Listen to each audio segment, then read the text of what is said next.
जय जगन्नाथ। कौन देख कौन है देना बाबू घर द्वार जमी जगह करदेले अब करदेले देखे केड़े अंडिया देखे होचु ताले से देना बाबू को जो बाबू जन को कौन कर तू एत कथा कही होचु तू जमी जगह कर दे देखे केते देखे होचु जे आम जानी पारबी बोल के काठरिया जन को कहूची एवं अमर जेते नुकुर घर आमर जेते नुकुर नुकुर घर जमी नाई समस्त को देले तुमर माने की करब कहीं रहिबो छुआ मान को पाठ पढ़ाईचु तारे से पचारुची जो पचारुचंदी कि बाबू जन को पचारुचंदी काठरिया को जे छुआ मान को तोर पाठ पढ़ाईचु एतकिरे से आम पढ़ीला नेक्स्ट एबे देखो काठरिया कौन कहूचे काठरिया से बाबू जन को कहूची के बाबू पाठ साठ ताको पढ़ेले तोर सड़ब काम करब किए जमी चषी दब किए माने गाँ जदि पाठ साठ मुई ताको पढ़े देबी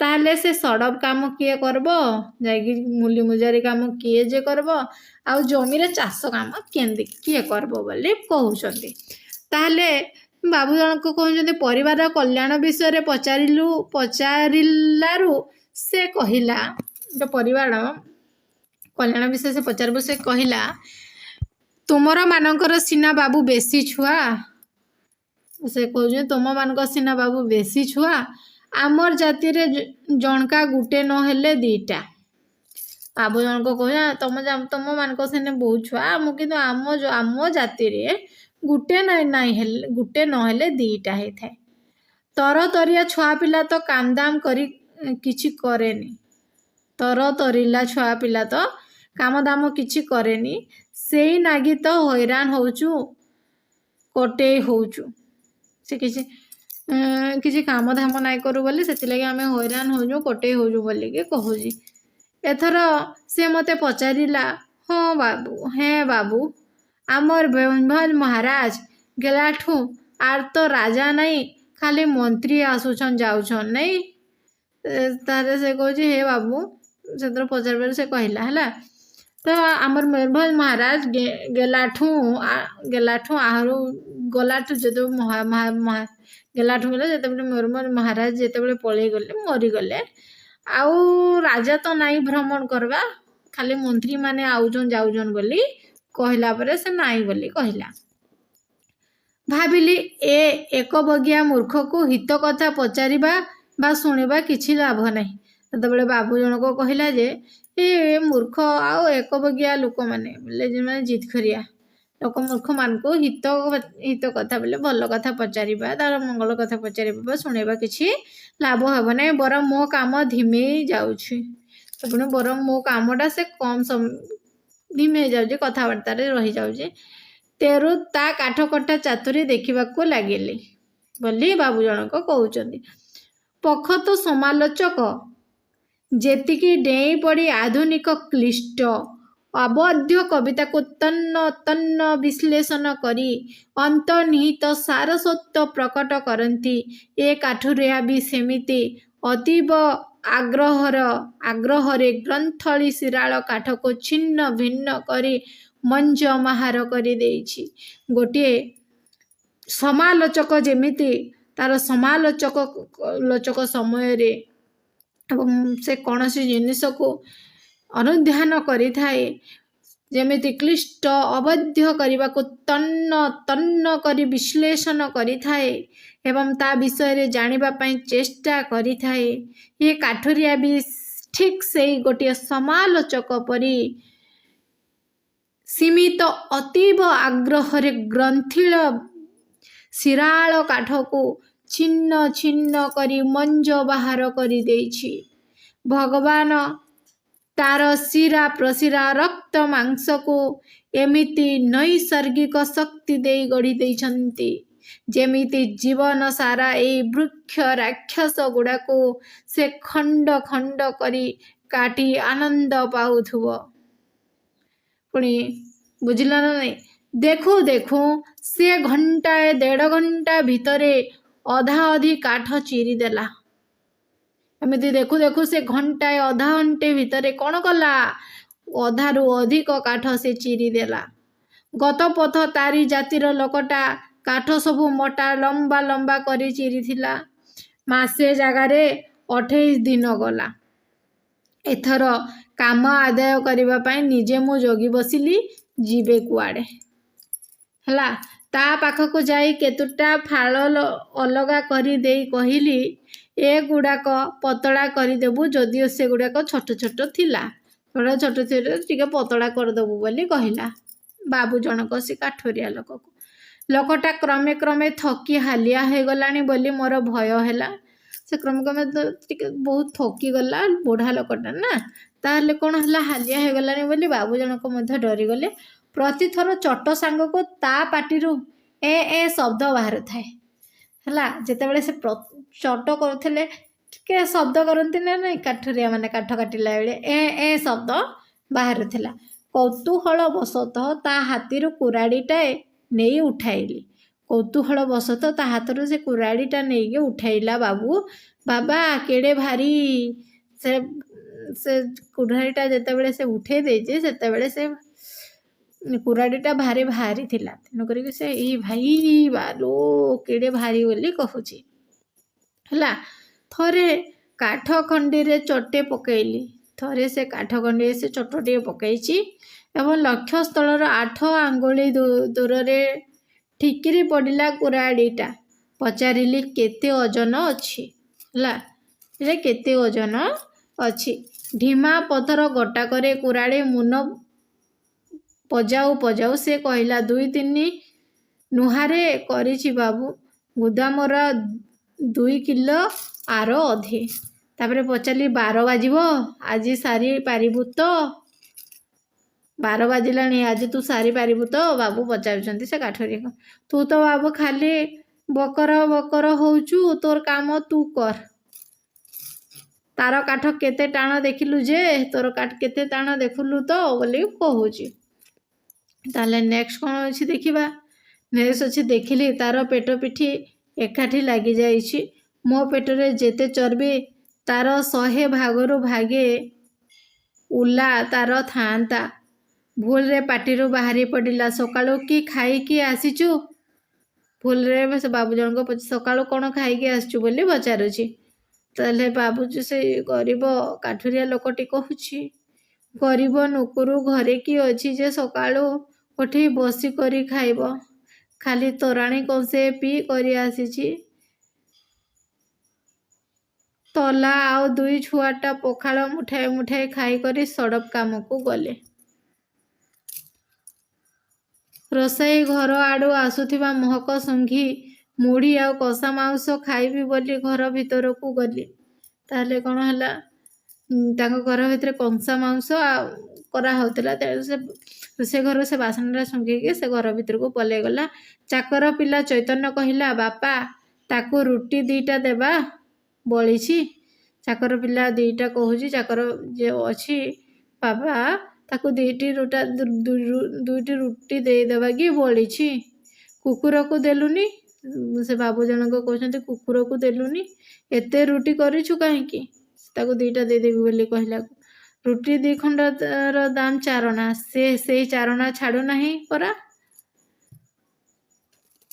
ତାହେଲେ କାଲି ସକାଳର ରୁଟି ବାପା ଅସରପା ବୁଲି ଯାଇଛନ୍ତି, କୁକୁର ବି ଛୁଇଁଲା ନାହିଁ। ବାହାରକୁ ଆସି ମୁଢ଼ି କଂସା ମାଉଁସ ପାଟିରେ ପକେଇ ଶରଧାରେ ପଚାରିଲି, ରୁଟି ଖାଇବୁ କିରେ? ଦବୁ ତ ଦେ ବାବୁ, ତୋର ଛୁଆ ପିଲାର ପେଟରୁ ବଳୁଛି ଯଦି। ସେ କହିଛନ୍ତି, ରୁଟି ଓ ଆଲୁମିନିୟମ ପାଇଖାନା ଲୋଟାରେ ପାଣି। ଚୈତନ୍ୟ ଥୋଇ ଦେଇଗଲା। ପାମ୍ପଡ଼ ଚୋବାଇଲା ପରି ରୁଟି 2ଟା କଡ଼ କଡ଼ ଚୋବାଇ ଢକ ଢକ କରି ପାଣି ଲୋଟାକ ପିଇଗଲା। ସେ ଏବଂ ଲୋଟାକୁ ପାଉଁଶରେ ମାଜି ସଫା କରିଦେଲା। ପୁଣି ଚୂନ ଦୋକତା ପାଟିରୁ ପକେଇ ଶେଷ ପ୍ରସ୍ତ କାମ ଧରିଲା। ବିଚରା ଦେଖନା। କହିଲି, ଦେଖ ମୁଁ ତ ଭାତ ଖାଇବାକୁ ଯାଉଛି, କାଠ ସବୁ ଘର ଭିତରକୁ ବୋହିଦେବୁ। ସେ ତାପରେ ମୁଁ ଯାଉଛି ଭାତ ଖାଇବାକୁ, ଆଉ କାଠ ସବୁ ଘର ଭିତରକୁ ବୋହିଦେବୁ। ଯଦିଓ କାଠ ବୋହିବା କାମ ତାର ନୁହେଁ, ମୋର। ହେଲେ ବି ସେ କହିଲା, କେତେ ନିର୍ଦ୍ଦୟ ନା। ସେ କିନ୍ତୁ ତଦ୍ଦଣ୍ଡେ କହିଲା, ଏ ବାବୁ ମୁଁ କାଟିଛି, ମୁଁ କାଟିବି, ତୁ ବହିବୁ। ସେ କିନ୍ତୁ କହିଲା ଯେ ବାବୁ ମୁଁ କାଟିବି, ତୁ ବହିବୁ। କୁକୁରଟା ବାନ୍ଧି ଦେ, କାଠ ଘରଟା ଦେଖେ। ଚୈତନ୍ୟ କୁକୁର ବାନ୍ଧି କାଠ ଘର ଦେଖାଇଦେଲା। ସେ ଚାକରଟି କୁକୁରଟା ବାନ୍ଧିକି କ'ଣ କାଠ ଘରଟି ଦେଖାଇଦେଲା।